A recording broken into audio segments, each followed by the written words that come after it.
Alright, what's up y'all, it's LakerFan here. As I was about to tell today's video, this is all about the NBA 2K24 Myplayer. So, what we've done with our previous videos, we've talked about everything to do with finishing, defense, and shooting, and also the takeover system. But I want to talk about the builder and also these new crazy things that are implemented in the game as far as the badge progression. Because if you don't know, really cool tidbit of information I want to give before we get into the details of the video is the badges can fluctuate up and down in level. You can go up to Hall of Fame if your build can get it. Like, let's say this build's Challenger, for instance, right? It can get Hall of Fame Challenger, but if you're not contesting enough shots, it can actually go down. Now, there are a lot more details in terms of like that not being as big of a deal as you think it is in today's video, so just stay tuned for that. And if you guys do enjoy the video, feel free to drop a like, sub if you're new, turn on noties, all good stuff, and like always, try to 1 to 1,000 likes. So, as you can see, this builder, not exactly the best example. It's looking pure trash. Like, it's got really bad rating thresholds on a lot of certain things, and it's only reached 90 overall out of 99. So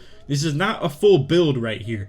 We unfortunately don't have access to the full builder just yet. Obviously, once people get back from Community Day, and then they're allowed to post videos on the 1st of September, I believe. So we will see news as far as that stuff goes. I'm here to more so speculate and allow you guys to understand things that are known, at least right now. And a lot of guys aren't allowed to do stuff like that right now because it might get a little too dicey with the fact that they know a lot of information. So a lot of them are staying on ghost mode right now, whereas me, I didn't go, unfortunately. So I actually do get the chance to maybe talk to you guys about stuff like this currently. So anyway, with this build, as you can see, it has something like clamps in the S tier, right? So it makes you wonder, what does this mean? Same with A tier, it being like 94 feet, the new defensive badge. We'll talk about all the new badges toward the middle of the video as well, but things like ankle braces, challenger, fast feet, pick dodger, workhorse are things that are probably just related to Primdy in the A tier. I'm assuming that there may be badges if you were to upgrade, let's say, like your block or steal rating like further, or if you were to be hovering over steal rating, it would probably show the badges that are applied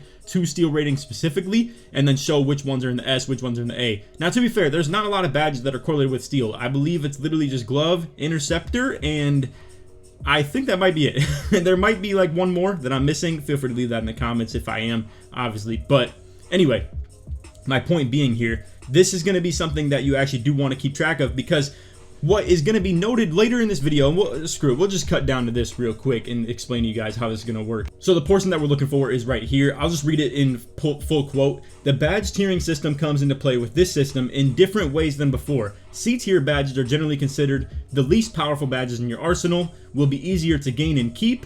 Each tier you go up makes it progressively harder to gain and quicker to lose. So as you get into those S tier ranges, like let's say that builds clamps, for instance, let's come back to that real quick. So with this build's clamps, it's in the S tier, which means it's going to be harder to get and harder to maintain as well. It's going to be easier to lose. So that's a little bit unfortunate, but I do think it's going to be nice because the overpowered badges are going to be ones that you're going to be obviously trying to activate the most. So let's say, for instance, for me, I'm assuming the meter dunk badge, I forget what it's exactly called, I'll get to that in a second, but the meter dunk badge is going to be one that I am consistently using, and I would have to assume that it's going to be a high tier badge, whether it's A tier or S tier. So it's not like it's going to be costing more badge points to get, because that's a thing of the past now. It's no more badge points, what's useful for you to put your badge points on or anything like that. So get it out of your brain, because it's hard for me to do. I promise. I tell you guys what, it's so hard for me to do with the amount of analyzing I've done of the badge system and the badge tiering and stuff like that I've done on my own videos, of trying to explain to people what badges are worth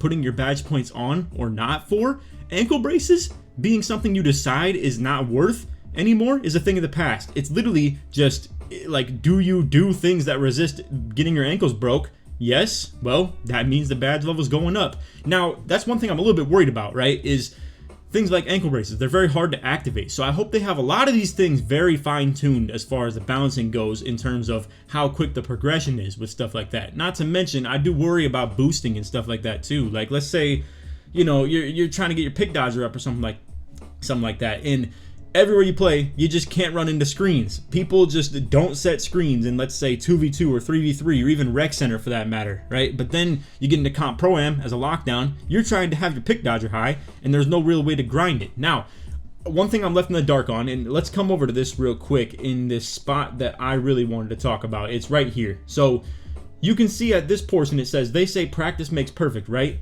Badge level progression can also be worked on in team practice facility, the Gatorade training facility, and at Chris Brickley's gym in each of these modes, you will only ever improve your badge progress. And what I worry about that in a sense is I don't know if they're gonna make this grindable in my career. Now, I think that'd be cool if they don't let you grind it in my career. I think it'd be really fire if they limit the amount of places you can go to upgrade these certain things, and you can't just cheese your way into a maxed out build through career, which is very unlikely. I'm gonna agree with you guys. It's so likely that that's going to be a potential option, because there are people who just play this game through career, and that'd be fire for the people who play the game through career, because things that you're doing would actually be getting upgraded. Not to mention, I will be making a lot of badge tutorial videos if that is the case. So for me, it's kind of a win-win, because on one hand, I'm very okay with the fact that like you'd have to play your way to the badges through park and stuff like that, and you know, never be able to cheese it in offline modes or anything. But to be fair, I'm also down for, you know, making the content of helping people grind their badges in the most efficient ways through career, and learning that kind of trade again, where I used to do stuff like that back in the day in like 17 and 18. And ironically, this badge system works a lot like 17 and 18. Now, obviously with 17 and 18, you would just grind for the badge, and then once you got it to that level, it can't go down. So that's where this is a bit new, and it's going to be something different that we've never experienced before. But hey, at the end of the day, that's something that you kind of want from a 2K, no? I mean, like, I do enjoy the fact that it's a pretty new experience in every game that we play of this. Not to mention, you know, I have my own doubts of this system as well, right? I'm not sure if this is going to be a grade A system that's going to work perfectly or anything like that. But to be fair, me and my boy Zeke, when we talk about like theoretical things that 2K should do and stuff like that, we have talked about a system like this before. Thought it'd be so fire if you could just correlate things that you do well and just let the badge progress that way, and it pretty much just not leave it to the whole grind aspect as much. But again, I don't know. If it's career, it's going to be a lot of grinding. Like, you're going to be constantly hopping in career trying to get these badges, because maybe it's too hard to activate some of them in park, or maybe you just don't want to be a ball hog in park and you don't want to always focus on stuff like that. Now, ironically, I'm transitioning through a lot of this stuff really well, because I have read a ton of this and I wanted to make sure I'm informed when it comes to stuff like this. But on that note of not wanting to be a ball hog, I have other things that we should mention right here as well. So Scholar, I believe, is the one that we're talking about. It's a risk reward that gives a significant increase in badge level progression for PvP games, finished with a high teammate grade. So this is going to make it so if you did things well in general, and you're not, you know, getting held ball too long, you're not getting like, you know, terrible turnover this, turnover that, and you're just playing well as a team together, you're at least getting a high teammate grade. And then if you group a lot of these badges into this Scholar like set right here, which as you can see, it says season 1 on it, so it's possible this will go away eventually. But as you can see with Scholar, if you put your badges into this slot, you're going to be then getting these badges through just getting your teammate grade well. Now, I don't know if that's all it is, or if you have to keep on activating the badges and then they get boosted by the fact that the teammate grade is doing well. I will say,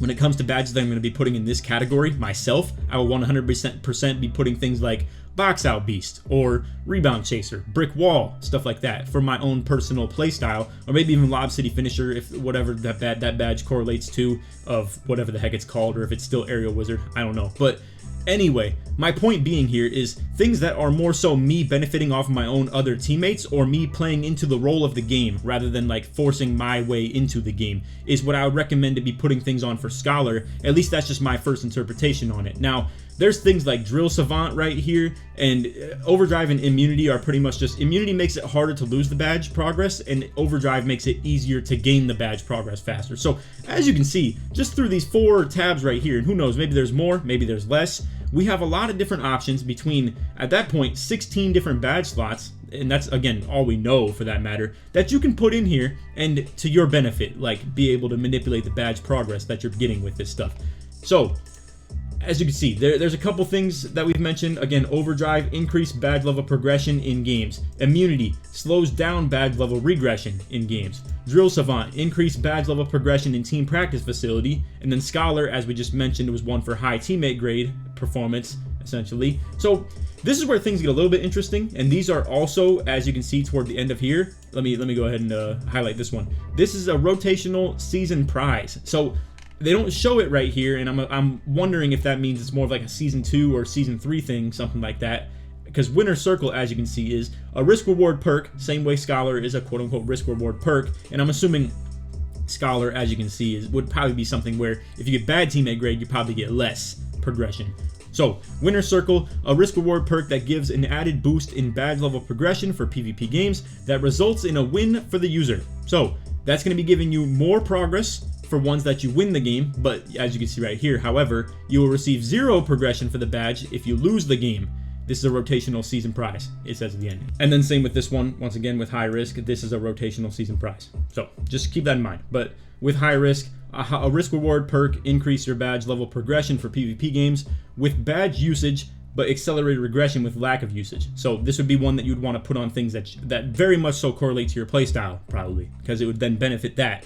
So for me, if I'm playing 2v2, meter dunk, stuff like that. But for 3v3, and if I'm playing with a point guard, maybe not quite as much on the meter dunk. So hopefully they have badge loadouts for these. It's going to be very nice if they have loadouts for the perks. And not to mention, we have things like floor setters as well. So let's come to that real quick with the floor setters. So this to me seemed very, very intriguing. As you can see, also like we have like things like the winner takes all and up for the challenge in this. I'll come back to this in a second, but I just wanted to talk about the floor setters. So let's read this stuff right here. Floor setters are a powerful prize that is earned via season XP. Now I didn't hear anything about the like it says, and they're included with the free base pass each season. I didn't hear anything about the paid battle pass yet.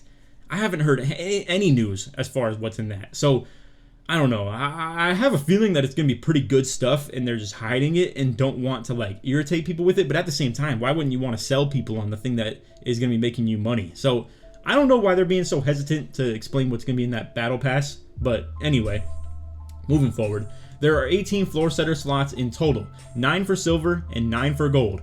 Adding a floor setter to a badge will prevent the badge from ever dropping below the listed badge level. If your badge has not progressed to the level of the floor setter that you want to apply it to, it will auto progress to that level. So let's backtrack a little bit, because I was kind of just reading a lot of this stuff and not actually like saying it to you guys. So when it comes to the badge levels of the floor setters, right? So we just read there's 9 for silver and 9 for gold. So that's what we're looking at right there. So none of them are going to hold them at the Hall of Fame level. So you are still going to have to maintain Hall of Fame badges, even though like these floor setters cannot keep you at them. But what you can do is you can keep a lot of your silvers and golds locked in at silver and gold. So to me, this means a really big thing for non-specialty players. Like let's say a 6'9" defender, right?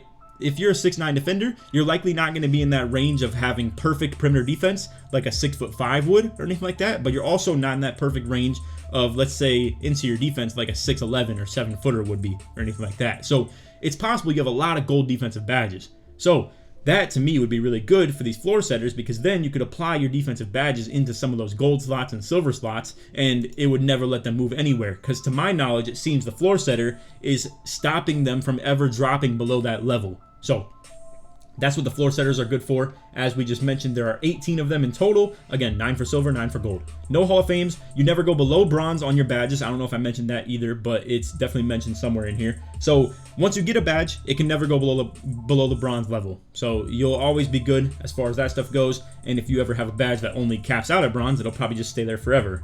Like it can't go past bronze as far as like its cap, as far as its ceiling. So it's ceiling and floor stays as bronze. Anyway, coming back to some of these real quick, I want to go over this. So I actually didn't even read this very well yet, so let me read this myself, and we'll obviously react to it together in that sense. So performance multipliers are a prize that, unlike badge perks, provides benefits to all of your equipped badges at once, so long as challenges from the multipliers are met in their respective modes. Okay, so I apologize. I was a little bit confused because one in this is called Winner's Circle and it's about, winning games, and that was a badge perk right here. Whereas this one is a performance multiplier, so winner takes all. So I'm looking back at this now, and as you can see, there are different loadouts for Pro-Am, the Rec, stuff like that. So as you can see, we have Grade A Student, Winner Takes All, and Up for the Challenge as your Rec performance multipliers. Okay, and considering that they're prizes, I assume that it's going to be more of like you pick your main mode. So like, let's say you prefer to play the Rec mostly. As you can see, this person right here has 3 out of 3 equipped for the Rec, 0 out of 3 equipped for Pro-Am, and 0 out of 3 equipped for the City, with 2 out of 3 equipped for the NBA. So for people that prefer to get their, progression done in Rec, and boy, oh boy, do I pray for the people of the Rec Center, because I tell you what, this badge system sounds to me like it's going to be a lot of ball hogging like crazy, or people just out on an agenda for their badges. So as far as the people that play with randoms in the rec, I'm not here to scare you entirely, because it's possible that they don't do that and people are normal human beings that actually just play the game for fun. But there will be some sabotagers out there. You guys have seen it in the past 100%. But anyway, as you can see, for the rec, they have the grade A student equipped. So in this one, it says in rec games finished with an A- teammate grade or higher, badge level progression will be accelerated. So if you achieve, let's just go over all 3 of these, right? You win right here in the rec. You also get an A-, and then also in this one, rec games against tough opponents, badge level progression will be accelerated. So that's kind of fire. I like that they're actually going to reward people for playing good opponents. Now, I don't know what they're going to, like, deem a tough opponent, if it's going to be based on win percentage overall, if it's going to be like their GOAT status, quote unquote, or if we have a fire rank system ahead of us that we don't know about yet. But I'm not getting my hopes up for that. I can't afford to, bro. I absolutely can't afford to. So anyway, we've already gone over at that point what the grade A student in the winner takes all and up for the challenge are. I don't know if there's gonna be more of them eventually or not, but we'll see. It says each of the 3 performance multipliers, so I guess that's all it's gonna be. So, I guess that's cool. It's fine if it's only 3. And then not to mention too, like I just said, it seems like it's prizes, so you'll probably have to apply them in your agenda of the play style that you want to play between Pro-Am, Rec, the park, obviously, and then the NBA, like my career modes and stuff like that. I don't know if they're unequipable, like if you can take them off or anything like that. I don't think it mentions anywhere in here, to be honest with you. So anyway, we are going to come back to the top real quick and talk about some of the new badges, but I just wanted to go over some stuff in one last recap of talking about the Overdrive, Immunity, Drill Savant, and Scholar. It'll be really quick. So for anybody who didn't really pay attention enough in the earlier portion of this video, Overdrive will accelerate the progress of the badges that you get. And once again, as you can see, there's a C tier, B tier, A tier, and S tier. I'm not sure if that's just how it seems that's the case, to be honest with you. You have 1 slot for each tier of badge. So I guess that's one thing to also keep in mind, is even if you're trying to maintain 4 S tier badges, you're gonna have to really decide on the whole immunity one, which one fits immunity best and which one fits overdrive best. Whatever was super hard to get progress for is likely going into the immunity slot. Whatever was really, like, I don't know, both of them could be justified for whatever's hard to get progress for, to be honest. And then whatever's, I don't know, we'll have to really like lab out stuff like this for sure, because I think Scholar is the main one that's more strategical and strategizable, so to say. Whereas Drill Savant is kind of just like, yeah, whatever you got to do through drills that's harder to get in career and like park and stuff like that. But Overdrive and Immunity, it's going to be hard to justify what belongs in Overdrive and what belongs in Immunity, because at the end of the day, you getting your progress toward a badge still is preventing it from going down, right? So like, I guess either way, they're both for valuable badges, pretty much, between your C, B, A, and S tier badges. To talk about some of the new badges, we're going to start from defense and go up, because in yesterday's video, I talked about some of the new finishing badges, because we were talking about just purely defensive stuff. So let's talk about the badges removed real quick. We have Limitless Takeoff, Bully, Clamp Breaker. Bully and Clamp Breaker have both been kind of combined together. They have been quote-unquote combined into Bulldozer, where, as you can see, a mix of scoring and a ball handling badge. Think of this as Bully version 2.0 with elements of the old Clamp Breaker. So yeah, the Clamp Breaker aspect of it is probably more for just the finishing stuff, where it's not quite as much like playmaking oriented. But anyway, Bully, Clamp Breaker, both removed. Menace, Mismatch Expert, Quick First Step. Quick First Step has been changed into Speed Booster pretty much, but split and segmented into Big Driver. We'll talk about that in just a second too. But anyway, Quick First Step removed, Vice Grip removed, Amped, Clutch Shooter, Floor General, and Volume Shooter removed. So RIP to Floor General. Defensive Anchor's been gone for a while, or Defensive Leader, whatever the heck it was called, that dropped, raises everybody's defensive ratings. Unfortunate that, that's a thing, but oh well, it is what it is. I thought it was fire having things like Floor General in the game, but yeah, I don't know. I guess it's okay. I'm not heartbroken or anything like that. So major removes as far as like top tier badges. We had Limitless Takeoff, Clamp Breaker. I would probably say Quick First Step, but it got like I said, replaced. And I would say that's about it. So Takeoff is probably the one major badge that has been removed and wasn't turned into something else. But to be fair, it's quite possible that there are already just dunks in the game that are OD anyway, So anyway, new badges that are actual like new rather than replaced or anything like that. We have a lot of defensive badges that are really big deals. So we have Immovable Enforcer, which is direct counter to Bulldozer, which means you are going to be able to just win physical matchups and you're not going to get as crazy bodied when it comes to people's finishing and stuff like that. I assume, now this is new for you guys if you don't know about this too. I'll come back to this real quick, but I just want to use this as an example. Clamps is now tied to also your acceleration. So there's a lot of physicals that now deal with like your badge levels and stuff like that. So when it comes to this one right here of the immovable enforcer, strength is going to play a big factor in this. You already know 100%. And you've heard a lot of people at Community Day giving away the little tidbit of the fact that strength is now going to be pretty important to your build. You can't just make it with 40 strength and get away with playing good defense anymore. And same with the fact that you can't just drive well with 40 strength. Now, I don't believe that personally quite as much. We'll see. Maybe you really need it, and like, let's say for instance Bulldozer is super necessary to be able to finish well, but we'll have to see. Me personally, I usually always make it around 70 something strength, 76 for last year's game for the silver brick wall, and I'll probably do something similar again in this year's game. We'll meet different certain thresholds that have to do with defense, etc., and we'll have to see what the speed to strength ratio is as far as weight as well. So that's all pending, and we'll see how that goes. But anyway, back to the badges. I'll stop getting distracted. 94 feet. Players with 94 feet receive fewer body up stamina hits and improved body up wins when pressing full court. Don't worry, those who do not have this badge will regret pressing full court. We'll see. We'll see about that.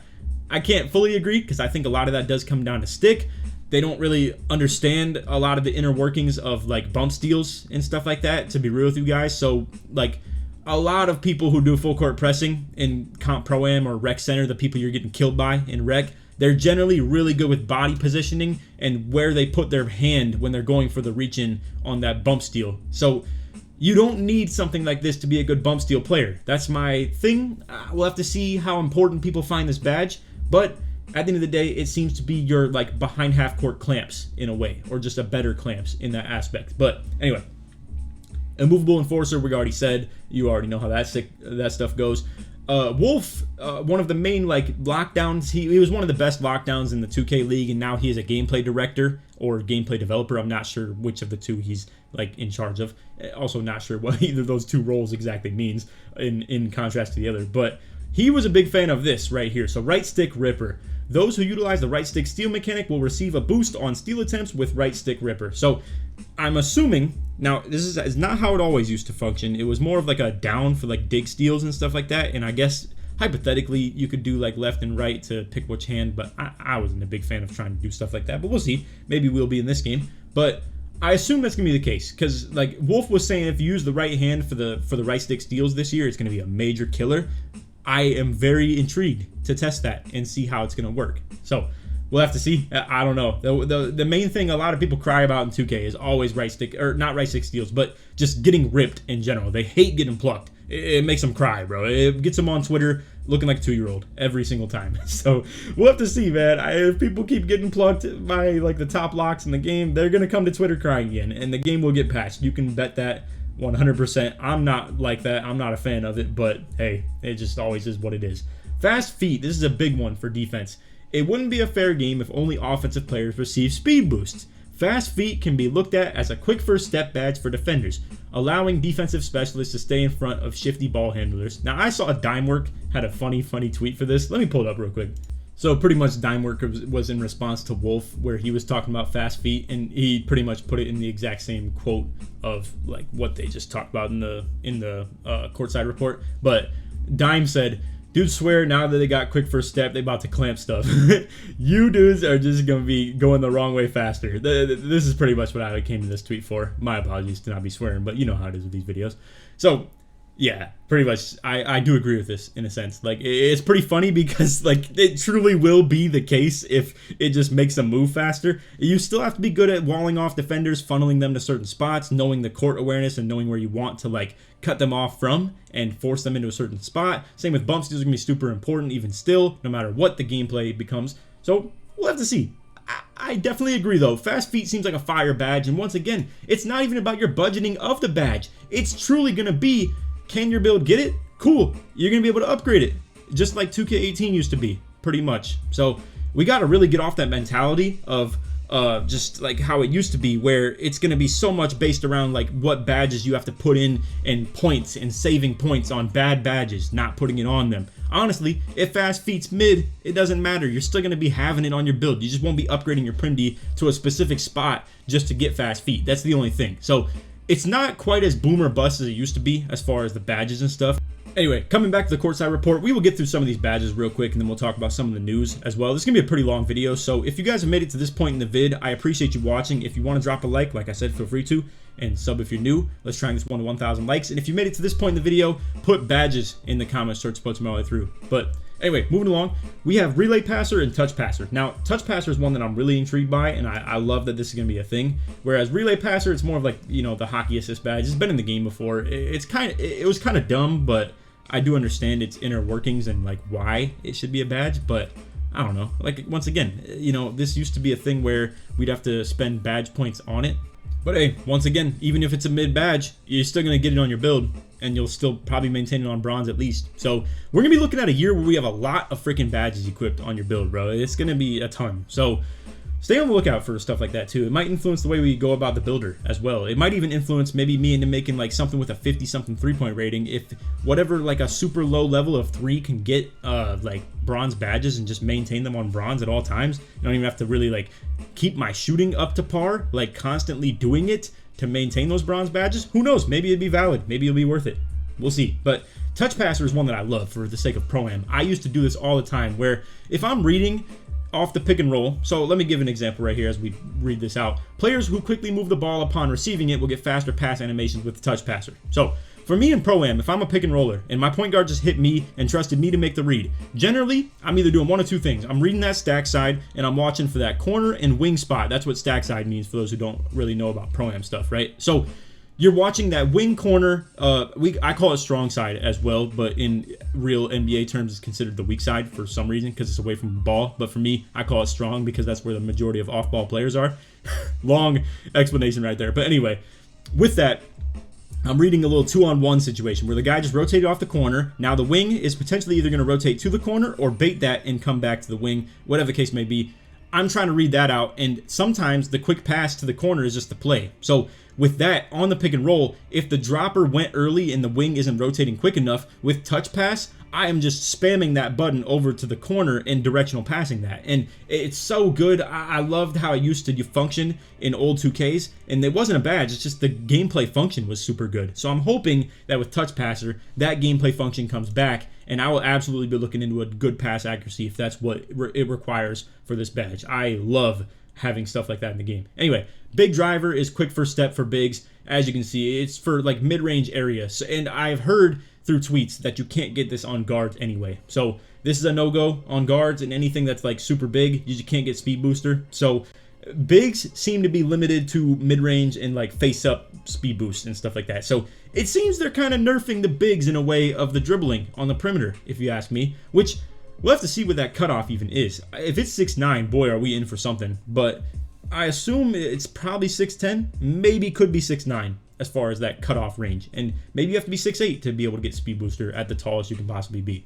I don't know. I'm trying to see through the lines on a lot of people like Joe's and tweet stuff and stuff like that, but I don't know. It's hard to read them, obviously. So moving along with blow by, quicker ball handlers receive boosts in body up interactions with defenders when blow by is equipped. So this is more of like a in those body up interactions, if you're fast, it's like your way of getting the clamp breakers, so to say. Whereas physical handles is more of the physical, like strength based one, where as you can see during physical body up interactions, a player with physical handles will have a higher chance of winning the outcome following a dribble move. So this is once again just you getting like clamp breaker kind of blow by animations with due to your strength, and blow by is more of like getting the blow by animations with your speed. So that's what it seems to me. And then once again, speed booster is perimeter only quick first step badge. Speed booster will allow for quicker launches when coming from a standstill dribble situation. And triple strike is for triple threat. And once again, it's not about badge points. It's literally just, is this badge good? Okay, I'm gonna keep on working on it.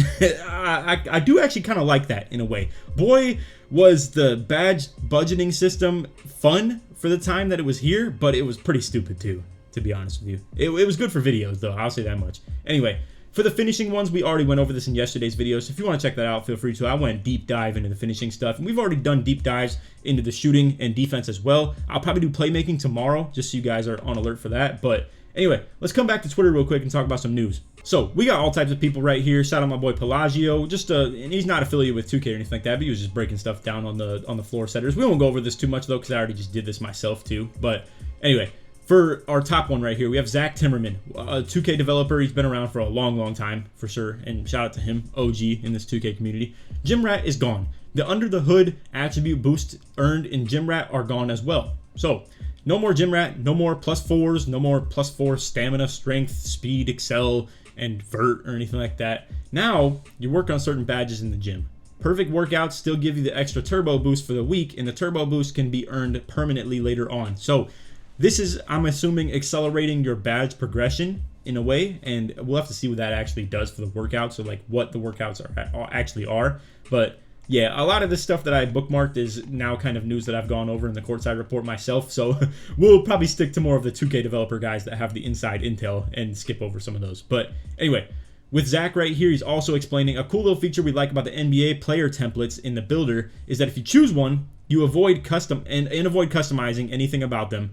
You'll be equipped with all of his signature gameplay animations off rip. So, J-Bleg, the guy with the default profile picture, if you guys are familiar with him, he was talking about how that actually might be kind of valid for boot camp. So, like, for instance, let's say, like, Steve Francis, right? If you can make a Steve Francis replica build, you get his sig size up without even demanding that you have the ball handle requirement for it. So that's kind of big. Because Mike Wang actually quoted this. Let me see if I can find it just in the quotes. Okay, so here it is. As you can see, not only do you automatically get the player sigs, but they're equipped off rip even if you don't meet the normal requirements as a 60 overall. Nice perk of using NBA templates. So this is going to be one that's going to be very interesting for events like boot camp or no money spent players. I tell you guys what, this is huge for no money spent players, because if I could do that series over again, where we did Road to 99 is what it's called, right? You guys can check it out on the channel if you're hankering for some 2K23 content that was kind of interesting while you're just waiting for the 24 stuff to drop. But we were playing as 60s off rip as 5 people in the rec all together, and boy were the animations terrible. Like, it was hard to pick from. So yes, I understand if you're doing it like a 60 overall as a replica build, they're generally kind of bad, but it would reward you with some sigs off rip that could be kind of useful. Now obviously you can't speed boost that well as a 60 overall, so it's kind of limited here and there anyway, but you get what I'm saying. This could be pretty valid and very important for you if you're a no money spent player, or once again, boot camp, it could be huge too. All right, so now we have someone that was at community day, and you know, he dropped a little bit of intel. I apologize if I'm snitching on him in any way, but I don't think this is too informative or anything like that. It's pretty vague. So Coaster says 6'8", 6'9" might not be demigod ISO players, but they're very good popper and inside bigs you can cook up. So it sounds very similar to, let's say, you know, 2K20 or 2K21 current gen, stuff like that, as far as like kind of the validity of building undersized big, so to say. So we'll have to see. I mean, to be fair, in Pro-Am, it's going to be hard to see a world where the meta isn't just a super tall inside center that's going to be like 7'2"-ish or something like that. But boy, do I hope that that's not the case. It'd be so fire to be on like a 6'10" inside big for comp Pro-Am and actually let that be the center. Oh, I'd be in love with the game. But anyway, so he responds to Dirk right here, and he's asking like how it works for the floor setters. So he says that it's 9 of each. This is where I'm going to be a little bit intrigued, right? Because we have some condescending information right here. So it's 9 of each. If a badge is Hall of Fame and you put a gold floor setter on it, it just prevents the badge from ever going to silver or bronze again. You can still progress it to Hall of Fame. Okay, so my bad. Not condescending information, but more so like if I have Hall of Fame clamps on my build, but I never want it to go below gold, I can put a gold floor setter on clamps Hall of Fame, you know, or on clamps period, and then the only thing it can ever go down to is gold. Okay, so that's kind of cool, and we'll definitely have to put that on some badges that have terrible progression for sure. But yeah, so that's how floor setters will also function in that aspect as well. Once again with Zach Timmerman, and boy was he dropping some gems out here in the, you know, August 25th era and stuff like that. I tell you what, these days are going by very slow. But anyway, for Zach right here, he says a few key notes that didn't make the report. Badge grind is pretty quick for badges you use frequently. Teammate grade and wins/losses have a big impact on badge progression. To be fair, that was mentioned. kind of in a way with like, you know, the perk for it, but either way. Now, this is a big one too, and this is why I bookmarked this, because it was a huge one. Rebirth sets your badges at silver immediately. That is very, very interesting. Now, obviously, I'm assuming that means for any badges that you don't have or only go to bronze, they max out at bronze or don't get equipped, obviously. But boy, is that a big deal. Like, Rebirth sets your badges at silver immediately. Oh, that's crazy, bro. Like, think if you're just a well-rounded build. You know what that means to you, bro? Like, we'll have to see what you got to do to get Rebirth, obviously, but that's going to be amazing, 100%. Anyway, floor setters reusable on new builds. Yes, floor setters transfer to new builds, allowing you to lock badges in place instantly, so long as you meet the attribute requirements for the badge. So, it is pretty much just asking, like, can you use floor setters for multiple different builds throughout your whole catalog, or are you limited to just the amount of floor setters that you have? And he answers, yes, you can reuse them to multiple different builds. That's very good to know. So, Mike Wang, moving along right here, talking about the Pro/Hall of Fame season passes. There are some really cool prizes in the passes, but nothing that will provide my players a competitive advantage on the court. No gameplay animations, badges, etc. Now, he can say this, but I'm also very curious if it means that it's going to be more of a time saver in a way. So I know some people say, you know, pay to win this, pay to win that, right? And that it's very bad. And I agree. I don't think like people who spend money should be able to get more badges per se. But I'll tell you what this very likely is going to be if that's the case. It's going to make it easier for you to get badges, which inherently is kind of pay to win in a way anyway. But I'm not here to argue that. At the end of the day, it's a business. They do what they got to do. And, you know, if it just means you got to spend more time, that's how it is in multiple different games. On Ultimate Team for Madden, boy, am I having an impossible time trying to get anything good in that game without spending money. That's just how it is. Whereas MLB The Show is the complete opposite of that, and they were perfect with no money spent grind. I just spent 2 or 3 days grinding my team. Boom, I got 99 overalls everywhere, and it was the easiest grind I've ever done in a game.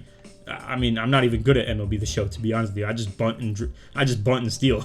So anyway, moving along, but I think that is a funny comparison. 2K is right in the middle, just so you guys know. Like, if you think this game exploits in money, I believe Madden is even more ridiculous with the lack of being able to grind for things to be able to like actually play the game. But I don't know. That's just me, potentially. Who knows? But anyway, moving along, we have a little bit of a key gameplay builder note right here. He asked, because as you can see, he was telling us the max height you can make is a 7'3" still, and it was a little bit of speculation asking if you could make it at 7'4" because of Wembanyama. So then this guy asked, will the 7'3s be moving like Wemby is the real question. He said maybe 50-year-old Wemby. I sent this one to Joey because I know he's not really liking that news quite as much, but he'll be all right for sure. Anyway, as you can see, 24 new badges in honor of Kobe. We got all the height caps that we just mentioned right there. Minimum heights, I guess that's cool and all. I mean, I very likely doubt that I'll make anything other than maybe a 6'7" center.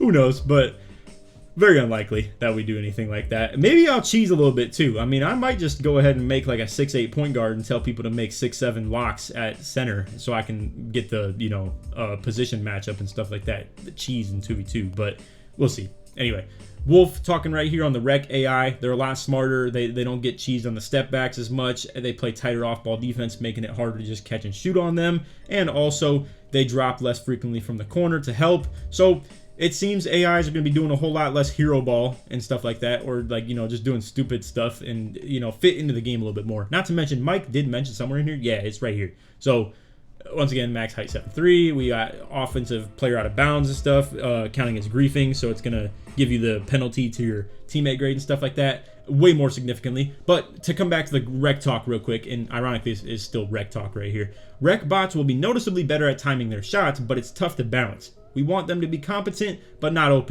We'll be looking out for you guys' feedback on that next month. I believe personally, make them decent. I don't think people who are playing with bots should be punished as badly as they do, because it's a very treacherous grind to overcome, bro. And honestly, if bots are good, you as a teammate, if you got a ball hogs on your team and they just quit, you're rooting for that at the end of the day, bro. You're already rooting for it as is. So I think it's okay for them to be good. I don't think they should be able to go like hero ball and like be a demon on the dribbles or anything like that, but at least let them be good role players. That's how I feel. I feel like people should have to stay at home a little bit on CPUs, and you shouldn't just be rejoicing, acting like you can just play boxing 1 all over the court, or boxing like, I don't even know how to explain this, bro. Just to pretty much deter from the box, I guess, in every way, to just act like you can just, for every AI there is on the court, just pack the paint with another guy. I hate that that's a thing. It's stupid. But anyway, last tweet we have right here, since layup timing is important / better this year, will there be an option to just have a layup meter on? So Mike explained, and we talk about this in the shooting video, where you can resize, reposition almost every on-screen element,